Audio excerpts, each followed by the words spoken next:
यीशु मसीह कहता है कि मेरे बिना कोई भी स्वर्ग में जा नहीं पाएंगे। और कहता है यीशु मसीह कि मैं एक अच्छा चरवाहा हूं, मेरी आवाज मेरे भेड़ सुनते हैं और द्वार में प्रवेश करते हैं। आज यीशु हमें बुला रहा है, मेरे पास आओ, अपने मन परिवर्तन करो और मेरे पास आओ, मैं तुम्हें स्वर्ग राज्य में प्रवेश कराऊंगा। लेकिन आज हम कहां पे व्यस्त है? आज हम कहां पे व्यस्त है मेरे प्यारे भाई और बहनों? ये बात को जब हम पूरे संसार को देखते हैं, हमें रोना आता है कि आज लोगों के पास समय है, लेकिन लोग यीशु मसीह को नहीं ढूंढ रहे हैं, सत्य ईश्वर को नहीं ढूंढ रहे हैं। सिर्फ धन इकट्ठा करना, सोना चांदी इकट्ठा करना, हर एक लग्जरी गाड़ी इकट्ठा करना, जमीन इकट्ठा करना, इसमें ही लगे हैं। लेकिन कोई भी सत्य ईश्वर को ढूंढने के लिए मौजूद नहीं है, कोई भी सत्य ईश्वर को नहीं ढूंढते हैं। परमेश्वर की पवित्र वचन इस प्रकार कहता है कि जब मैंने पृथ्वी की ऊपर देखा, जब मैंने पृथ्वी की ओर देखा, तब मैंने एक भी धर्मी नहीं पाया। ये बातों को हम जब पढ़ते हैं या जब सुनते हैं तो हमें दुख होता है कि परमेश्वर जिसने हमें बनाया है, जिसने हमें प्रेम किया, अपने इकलौता बेटा को दे दिया, उसने हमें देख के कहता है कि मैंने धर्मी जन एक भी नहीं पाया है पृथ्वी पर।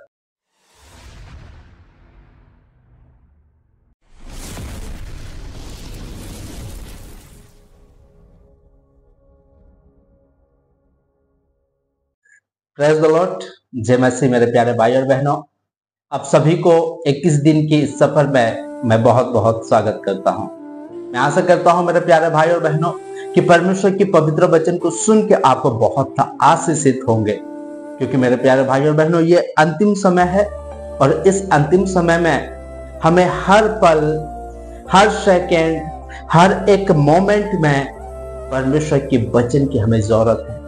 इसलिए मेरे प्यारे भाई और बहनों, अपने मन को या अपने जीवन को इस संसार में लुप्त ना करके, इस संसार के ऊपर ना छोड़ के हम परमेश्वर के ऊपर अपने जीवन को समर्पित करें, क्योंकि अंतिम समय है। यीशु मसीह बहुत जल्द आने वाले हैं।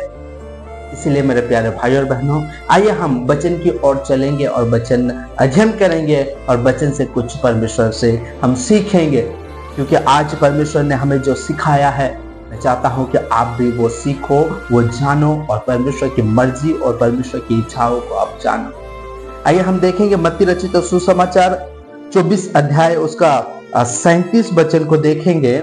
जैसे नूह की दिन थे, वैसे ही मनुष्य के पुत्र का आना भी होगा। हालेलुया।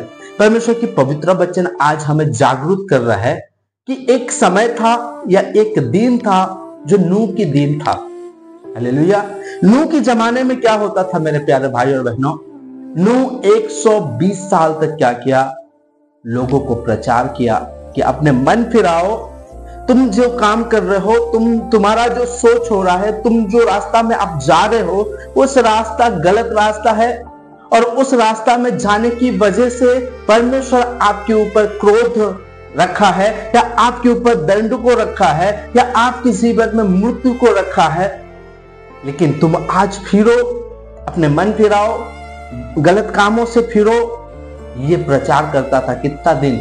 120 साल तक, 120 ईयर्स तक सारे लोगों को प्रचार करता था कि तुम अपने बुरे काम से फिरो। लेकिन सारे लोग क्या करते थे कि वो लोग कोई भी परमेश्वर की वचन को सुन के अपने मन परिवर्तन नहीं किए। हालेलुया। और हम देखते हैं कि नूह को और नूह की परिवार को क्या क्या परमेश्वर उस जहाज में लेके गया, और उस जहाज में लेके जाने का बाद परमेश्वर ने क्या किया? उस दरवाजा को बंद किया। हालेलुया।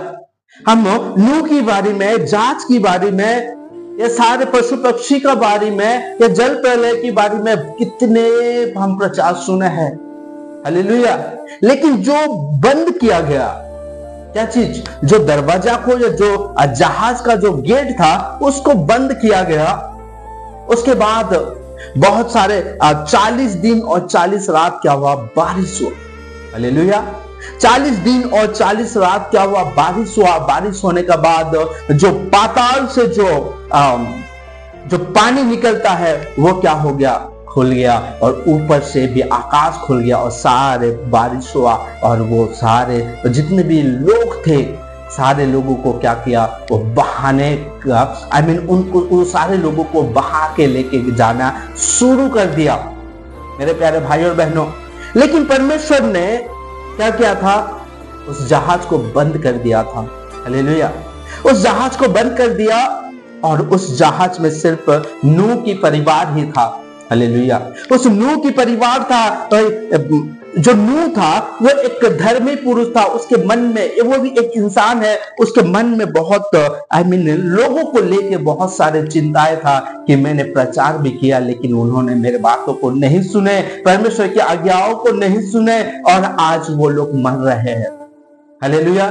मेरे प्यारे भाई और बहनों, क्या हुआ था उस दिन, क्या हुआ था या उस समय क्या हुआ था, सारे जितने भी सारे लोग थे वहां पे, जिस नगर में उसने उस जहाज को बनाया था, जिस नगर में प्रचार किया था, वो सारे लोग उसके पास आए, उस जहाज के पास आए और गिड़गिड़ाए रहेंगे वहां पे, हे भाई नूह, हमें तो बचा, तूने प्रचार किया लेकिन तेरी प्रचार को हमने अस्वीकार किया, तूने हमें समझाया लेकिन न हमें, अब तेरे बातों को हम नहीं समझ पाए, लेकिन आज हम मन फिराते हैं, आज हम तेरी बोली हुई बातें या तेरे प्रचार को हम ग्रहण करते हैं।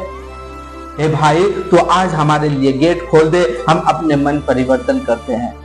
मेरे प्यारे भाई और बहनों, उस टाइम नूह खिड़की का ऊपर चढ़ा होगा, उस पूरा टॉप में चढ़ा होगा और देखा होगा कि सारे लोग गिड़गिड़ा रहे हैं, सारे लोग रो रहे हैं, सारे लोग अपने माथा पीट रहे हैं, सारे लोग अपने छाती पीट रहे हैं, लेकिन उसका कोई उद्धार नहीं है। हालेलुया।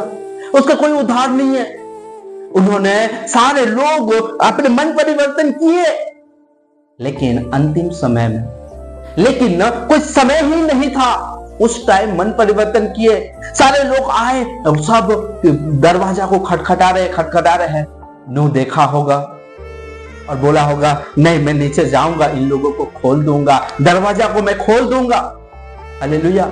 दरवाजा को मैं खोल दूंगा और दरवाजा खोलने के बाद ये लोग आएंगे और सब बच जाएंगे। नूह गया होगा वहां पे, उस दरवाजा के पास गया होगा, उस गेट के पास गया होगा, खोलने की कोशिश किया होगा। हालेलुया। खोलने की कोशिश किया होगा मेरे प्यारे भाई और बहनों, लेकिन मैं आपको बता देना चाहता हूं, जब समय पूरा हो जाएगा तो उसका पश्चाताप करो या जो भी आप करो, कोई फायदा नहीं होगा। जिस प्रकार मेरे प्यारे भाई और बहनों, यशायाह भविष्यवक्ता 22 अध्याय उसका 22 वचन में इस प्रकार लिखा है, मैं दाऊद के घराने की कुंजी उसके कंधे पर रखूंगा और वो खोलेगा और कोई बंद ना कर सकेगा, वो बंद करेगा और कोई खोल ना सकेगा। हालेलुया। नूह देखा होगा उससे इन सारे लोगों को, जो लोग जल से या जल प्रलय से बहते जा रहे हैं, गेट खोलने के लिए गया होगा, उसने कोशिश किया होगा वो गेट को खोलने के लिए, लेकिन मेरे प्यारे भाई और बहनों, इस वचन में क्या लिखता है, और यशायाह को भविष्यवक्ता की उस पुस्तक में क्या लिखता है, दाऊद के घराने की कुंजी उसके कंधों पर रखूंगा और वो खोलेगा और कोई बंद ना कर सकेगा, वो बंद करेगा और कोई खोल ना सकेगा। मेरे प्यारे भाई और बहनों, परमेश्वर की पवित्र वचन हमें क्या कहता है कि परमेश्वर जो दरवाजा को बंद कर देता है उसको कोई नहीं खोल पाएंगे। परमेश्वर जिस दरवाजा को खोल देता है उसको कोई भी बंद नहीं कर पाएंगे। और ये सिर्फ एक वही कर सकता है, खोल सकता है या वो बंद कर सकता है, वो है यीशु मसीह। यीशु मसीह के अलावा ना कोई दरवाजा खोल सकता है और ना ही कोई बंद कर सकता है। मेरे प्यारे भाई और बहनों, जब स्वर्ग में उस बंद मुहर को खोलने के लिए कोई नहीं मिला, यूहन्ना रोता रहा, हे प्रभु, ये बंद मोहर को कौन खोलेगा? लेकिन उससे जो यूहन्ना से जो बातें कर रहा था, वो कहता है कि एक मेम्ना है जो इस बंद मोहर को खोल सकता है। मेरे प्यारे भाई और बहनों, हम देखते हैं कि वो बंद मोहर को यीशु ही खोल पाया और कोई खोल नहीं पाएंगे। हम देखते हैं मेरे प्यारे भाई और बहनों, उस 10 स्त्री की बारी में, उस 10 स्त्री ने क्या किए? 10 स्त्रियों में से 5 स्त्री जो बुद्धिमान थे, परमेश्वर को भय करने वाले थे, परमेश्वर के वचन पे चलने वाले थे, या वो स्त्री लोग जो परमेश्वर की राह देख रहे थे, दुनिया की राह देख रहे थे, और उनमें से और 5 स्त्री थे जो निर्बुद्धि थे, जो कि कैजुअल थे। हाँ, प्रभु आएंगे, हाँ मेरा दूल्हा आएगा, आज नहीं तो कल आएगा, लेकिन ये नहीं जानते थे कि आज ही आएगा।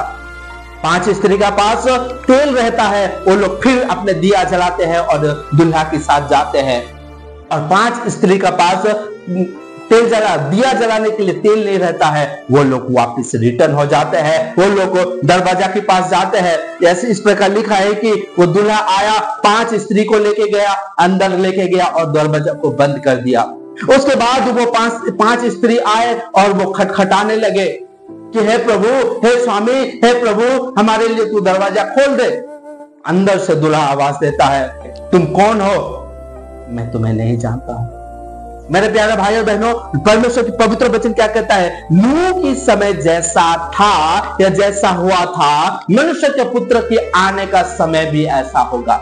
आज अगर हम जागरूक नहीं रहेंगे तो हम बाद में दरवाजा में जाकर जितना भी खटखटाए, मेरे प्यारे भाइयों और बहनों, कोई फायदा नहीं रहेगा। आज हमें समय है कि हम अपने मन परिवर्तन करें, हम अपने बुरे कामों से फिरे, हम अपने हर एक झूठ से फिरे, हम अपने माता और पिता का आदर करें, हम अपने भाइयों को आदर करें, हम अपने पति को आदर करें, हम अपने पत्नी को प्रेम करें, हम अपने पड़ोस को प्रेम करें, क्योंकि यह आज्ञा है। आज समय है कि हम परमेश्वर की इच्छा के अनुसार चले, नहीं तो वो समय आएगा, जब वो दिन आएगा जो हमें कोई नहीं बचा पाएगा। एक बार हमारे लिए जो मन नहीं फिराएगा, उसके लिए जो दरवाजा बंद हो जाएगा, मेरे प्यारे भाई और बहनों, वो दरवाजा कभी नहीं खोलेगा। यीशु मसीह कहता है कि मेरे बिना कोई भी स्वर्ग में जा नहीं पाएंगे, और कहता है यीशु मसीह कि मैं एक अच्छा चरवाहा हूं, मेरे आवाज मेरे भेड़ सुनते हैं और द्वार में प्रवेश करते हैं। आज यीशु हमें बुला रहा है, मेरे पास आओ, अपने मन परिवर्तन करो और मेरे पास आओ, मैं तुम्हें स्वर्ग राज्य में प्रवेश कराऊंगा। लेकिन आज हम कहां पे व्यस्त है? आज हम कहां पे व्यस्त है? मेरे प्यारे भाई और बहनों, ये बात को जब हम पूरे संसार को देखते हैं, हमें रोना आता है कि आज लोगों के पास समय है, लेकिन लोग यीशु मसीह को नहीं ढूंढ रहे हैं, सत्य ईश्वर को नहीं ढूंढ रहे हैं। सिर्फ धन इकट्ठा करना, सोना चांदी इकट्ठा करना, हर एक लग्जरी गाड़ी इकट्ठा करना, जमीन इकट्ठा करना, इसमें ही लगे हैं, लेकिन कोई भी सत्य ईश्वर को ढूंढने के लिए मौजूद नहीं है, कोई भी सत्य ईश्वर को नहीं ढूंढते हैं। परमेश्वर की पवित्र वचन इस प्रकार कहता है कि जब मैंने पृथ्वी की ऊपर देखा, जब मैंने पृथ्वी की ओर देखा, तब मैंने एक भी धर्मी नहीं पाया। ये बातों को हम जब पढ़ते हैं या जब सुनते हैं तो हमें दुख होता है कि परमेश्वर जिसने हमें बनाया है, जिसने हमें प्रेम किया, अपने इकलौता बेटा को दे दिया, उसने हमें देख के कहता है कि मैंने धर्मी जन एक भी नहीं पाया है पृथ्वी पर। दुख होता है।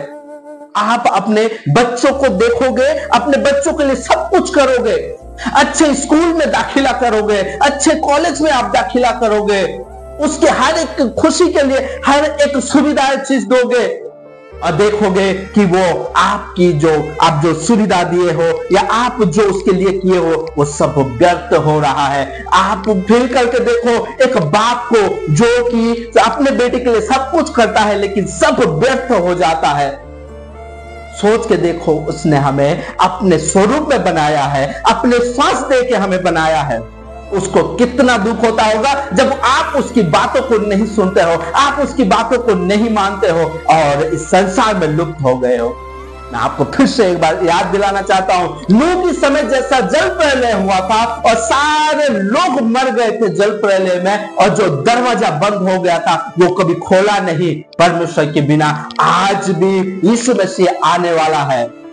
यीशु मसीह वैसा ही आएगा, ये जानते नहीं है कोई भी, लेकिन जब यीशु मसीह आएगा, एक बार अगर दरवाजा बंद हो जाएगा, उसके बाद कोई बचाने के लिए नहीं आएंगे। जैसा नूह के समय हुआ था, ऐसा मनुष्य का पुत्र का भी आना का समय भी होगा। इसलिए मेरे प्यारे भाइयों बहनों, अपने मन फिराओ। आज वो समय नहीं है जो हम करोड़ों रुपया हम रखे। बाइबल इस प्रकार कहता है कि तुम्हारे अब जो धन है, तुम्हारे सोना चांदी जो पैसा है, वो सारे चीजों को कौन कलंक खा रहा है, उही खा रहा है।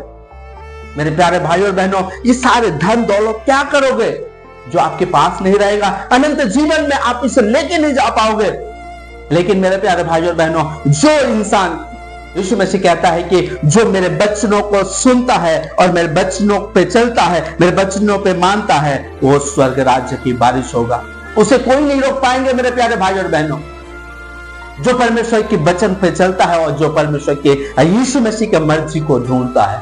आज हमें अपने मर्जी नहीं बल्कि यीशु मसीह का मर्जी और यीशु मसीह का इच्छा के अनुसार हमें चलना चाहिए, क्योंकि यीशु मसीह आने का समय हो गया है। मैं फिर से आपको कहना चाहता हूं, जिस तरह से नूह ने 120 साल तक प्रचार करता रहा, मन फिराओ मन फिराओ मन फिराओ, आज हर एक गांव में, हर एक शहर में परमेश्वर ने अपने बंदों को खड़ा किया है ताकि लोगों को वो प्रचार करे और लोग मन फिराए और मेरे राज्य में या स्वर्ग राज्य में हमेशा भरा रहे। मेरा बेटा और मेरे बेटी मेरे राज्य में हमेशा भरे रहे। लेकिन आज हम खुद क्या स्वर्ग राज्य को छोड़ के, शांति को राज्य को छोड़ के हम कहां जा रहे हैं? नरकी की रास्ता चुन रहे हैं। परमेश्वर ने जो धीरज रखा है, परमेश्वर ने जो आपको प्रेम करता है, इसको मत परखो। आज मन फिराओ, स्वर्ग राज्य निकट है, न्याय का दिन निकट है मेरे प्यारे भाइयों और बहनों। प्रचार हम सुनते हैं, सुसमाचार हम सुनते हैं, लेकिन फिर वही दुनिया में ही हम चले जाते हैं। कोई फायदा नहीं होगा। आप दुनिया में अलग दुनिया में चले जाओगे तो नष्ट ही नष्ट होगा। आज अगर मन नहीं फिराएंगे तो नष्ट ही नष्ट होगा। आज हमें यीशु मसीह टाइम दिया है, समय दिया है कि हम अपने मन फिराए और यीशु मसीह की मर्जी का अनुसार चले। मैं आशा करता हूं मेरे प्यारे भाइयों और बहनों, पवित्र आत्मा को कमेंट करता हूं कि पवित्र आत्मा आपको वो सामर्थ्य दे जो आप इस संसार से अलग होकर आप परमेश्वर के राज्य को और परमेश्वर की धार्मिकता को आप खोज सको। तब जाकर आम जीवन में प्रवेश कर पाएंगे। मैं आशा करता हूं कि परमेश्वर के इस वचन के द्वारा परमेश्वर आप सभी को बहुत बहुत आशीषित करे। Hallelujah. Thank you Lord Jesus. पिता परमेश्वर, धन्यवाद करता हूं राजा। प्रभु तो राजाओं का राजा है, प्रभु तो सर्वशक्तिमान परमेश्वर है, तो एकमात्र ईश्वर है प्रभु। तेरे जैसा कोई नहीं है राजा, और ना ही तेरे जैसा कोई हो सकता है। पिता परमेश्वर, धन्यवाद करता हूं राजा, आज के सुंदर सा दिन देने के लिए, सुंदर सा समय में तो हमें पहुंचाने के लिए धन्यवाद करता हूं। पिता परमेश्वर, तो हमें वचन के माध्यम से बातें करने के लिए बहुत बहुत धन्यवाद करता हूं। पिता परमेश्वर, तो वचन के माध्यम से तो हमें मन फिराने की सामर्थ्य देने के लिए बहुत बहुत धन्यवाद करता हूं राजा। पिता परमेश्वर, जो लोग पिता परमेश्वर मन नहीं फिरा पा रहे हैं प्रभु, तेरे वचनों को बार बार सुनने के बावजूद भी, तेरे वचनों को बार बार मानने की पढ़ने के बावजूद भी प्रभु अपने मन नहीं फिरा पा रहे हैं, इस संसार से अलग नहीं हो पा रहे हैं। पिता परमेश्वर, मैं उन लोगों के लिए प्रार्थना करता हूं राजा, ताकि उनको तू सामर्थ्य दे प्रभु, ताकि वो तेरे राज्य में प्रवेश करे। Thank you Lord Jesus. पिता परमेश्वर, धन्यवाद करता हूं राजा, तू हमें प्रेम किया और अपने इकलौता बेटा को इस जगत के लिए तूने भेजा प्रभु, ये जानते हुए भी पिता परमेश्वर की ये जगत बुरी है, ये जगत भ्रष्ट है, ये जगत नष्ट हो चुका है, ये जानते हुए भी पिता परमेश्वर तूने अपने इकलौता बेटा को हमारे लिए तो भेजा प्रभु। तो धन्यवाद की योग्य है, तो स्तुति आराधना प्रशंसा की योग्य है प्रभु। वो धन्यवाद हम कैसा दे पिता परमेश्वर, जो अपने इकलौता बेटा को मेरे लिए और इस संसार के लिए प्रभु तूने चुना, ताकि हमारे सारे पापों को वो ले ले और हमें वो जीवन दे। पिता परमेश्वर, धन्यवाद करता हूं। Thank you Lord Jesus. पिता परमेश्वर, जो लोग प्रभु बीमार में है प्रभु, मैं उनके लिए प्रार्थना करता हूं राजा। पिता परमेश्वर, जो लोग मेडिसिन खा खा के तंग हो चुके हैं प्रभु, मैं उनके लिए प्रार्थना करता हूं राजा, विनती करता हूं राजा, वो तेरी चंगाई को पिता परमेश्वर तू दे प्रभु, तेरी चंगाई को उड़ल पिता परमेश्वर, तेरी चंगाई को हम ग्रहण करते हैं, तेरी चंगाई को पिता परमेश्वर हम रिसीव करते हैं राजा। ओ पिता परमेश्वर, जो लोग अपने जीवन में कंफ्यूज है पिता परमेश्वर, मैं उनके लिए प्रार्थना करता हूं पिता परमेश्वर, क्योंकि प्रभु तो हमें कंफ्यूज का आत्मा नहीं दिया है, तो गड़बड़ी का आत्मा नहीं दिया है, बल्कि तेरी स्वयं का आत्मा तू हमें दिया है पिता परमेश्वर। मैं जो लोग गड़बड़ी में है, जो लोग कंफ्यूज में अपने जीवन में है प्रभु, मैं उनके लिए प्रार्थना करता हूं, मैं उनके लिए विनती करता हूं पिता परमेश्वर कि प्रभु उनके जीवन में जो शैतान के कार्य है वो यीशु मसीह का नाम से मैं उनके जीवन में शैतान के कार्य को दूर करता हूं पिता परमेश्वर। धन्यवाद करता हूं राजा। प्रभु जो लोग पिता परमेश्वर तेरे वचन में नहीं बढ़ पा रहे हैं प्रभु, मैं उनके लिए प्रार्थना करता हूं राजा। पिता परमेश्वर जो लोग पिता परमेश्वर तेरे वचन को सुनने के बावजूद अपने मन नहीं फिरा पा रहे प्रभु, तेरे को ग्रहण नहीं कर पा रहे प्रभु, मैं उनके लिए प्रार्थना करता हूं पिता परमेश्वर। उनके जीवन में प्रभु, उनके घर में पिता परमेश्वर तू उद्धार को दे प्रभु। थैंक यू लॉर्ड जीसस पिता परमेश्वर। जिस घर में पिता परमेश्वर अशांति है राजा, पति पत्नी का पिता परमेश्वर बनता नहीं है, मैं वो घर में पिता परमेश्वर मैं तेरे शांति को उंडलता हूं, तेरे प्रेम को उंडलता हूं पिता परमेश्वर। Thank you Lord Jesus. तेरे बच्चों में लिखा है प्रभु तुम मांगो और मैं तुम्हें दूंगा। आज मैं पिता परमेश्वर वो सारे भाई और बहन के लिए मैं मांगता हूं प्रभु, जो लोग पिता परमेश्वर तेरे वचन से दूर है राजा, जो लोग पिता परमेश्वर तेरे वचन से अलग होकर गए हैं पिता परमेश्वर। थैंक यू लॉर्ड जीसस पिता परमेश्वर। धन्यवाद करता हूं राजा। पिता परमेश्वर जो लोग पिता परमेश्वर तेरे वचन में चल रहे हैं प्रभु, वो लोग को प्रभु तेरे आने तक प्रभु वो लोग तेरे वचन में स्थिर रहने के लिए तो उन्हें सामर्थ्य दे पिता परमेश्वर। शैतान के हर एक योजना, शैतान के हर एक योजनाओं को पिता परमेश्वर मैं यीशु मसीह का नाम से कैंसिल करता हूँ। थैंक यू लॉर्ड जीसस पिता परमेश्वर। धन्यवाद करता हूँ, तेरे को आदर और महिमा देता हूँ पिता परमेश्वर। प्रभु हमारे जीवन को तेरे हाथों पे समर्पित करते हैं पिता परमेश्वर, कि हमारा जीवन को पिता परमेश्वर हम तेरे राज्य के लिए उपयोग हो सके प्रभु पिता परमेश्वर तेरे हाथों पे अर्पण करते हैं। इस प्रार्थना को सुनने के लिए और इस प्रार्थना को तूने उत्तर देने के लिए बहुत बहुत धन्यवाद करता हूँ। तेरे को आदर और महिमा देकर प्रभु यीशु मसीह का नाम से इस प्रार्थना को मैं मांगता हूँ। आमेन, आमेन और आमेन।